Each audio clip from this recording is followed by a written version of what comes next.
Ya, Baris, terkait perkembangan pengawalan kasus hukum korban Pak Eko ini seperti apa? Jadi perkembangan kasusnya Pak Eko ini teman-teman, jadi ada 3 persoalan yang saya sampaikan. Yang pertama yaitu hari ini ada tambahan pemeriksaan terhadap Pak Eko. Saya dampingi prosesnya, termasuk yang diminta keterangan itu tentang sketsa lokasi. Jadi olah TKP-nya, kejadiannya seperti apa, di mana, termasuk memasuki pekarangan rumah, kemudian seperti apa kejadiannya itu diterangkan oleh korban maupun melalui foto-foto yang disampaikan. Kemudian yang kedua, teman-teman, terkait dengan tuntutan netizen agar pelaku itu diancam hukuman yang berat, penerapan pasal maupun hukuman yang maksimal, itu prosesnya yaitu pihak korban, pihak sekolah maupun PGRI menyikapi persoalan itu, kita percaya penuh terhadap penegak hukum. Tetapi percayaan ini tetap kita kontrol, baik pendalaman hukum maupun media maupun masyarakat tetap memberikan kontrol bahwa proses penegakan hukum ini mulai penyidikan, penuntutan, dan proses peradilan akan dijalankan secara profesional. Tidak akan ada lobby-lobby yang dilakukan oleh pelaku. Jadi kita pastikan bahwa pelaksanaan peradilan itu fair.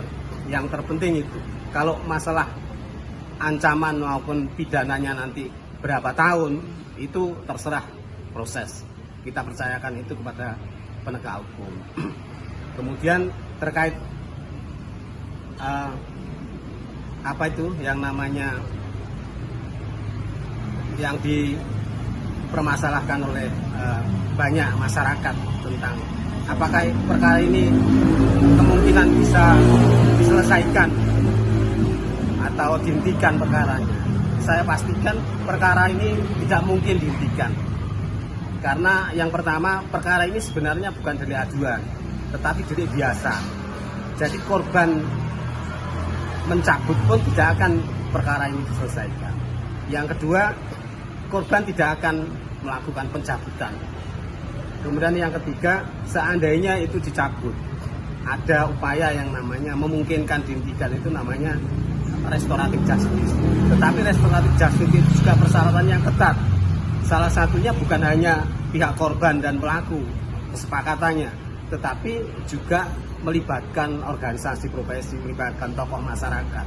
Yang ini kalau hal ini memicu perdebatan publik, nggak mungkin kemudian proses ini dihentikan melalui proses restoratif justice itu. Jadi tidak ada, saya pastikan tidak ada kemungkinan perkara ini berhenti di tengah jalan. Kemudian yang ketiga, persoalan banyak netizen yang meminta agar siswi di sekolah itu di blacklist, tidak boleh sekolah agar tidak diterima. Menyikapi persoalan itu bijaksana, Pak Eko sebagai korban, sekolah maupun PGRI menyikapi bahwa setiap warga negara dijamin oleh pasal 31 itu untuk mendapatkan pendidikan. Maka dipastikan bahwa sekolah tetap bisa menerima, mau menerima. Tetapi kalau kemudian yang bersangkutan memilih sekolah di sekolah lain, itu persoalannya ya haknya untuk memilih itu. Tetapi kita menjamin bahwa anak itu harus dipisahkan dari proses hukum yang melibatkan kakaknya. Anak itu tetap dijamin harus tetap melanjutkan pendidikan. Itu saya kira. Terkait kemungkinan pasar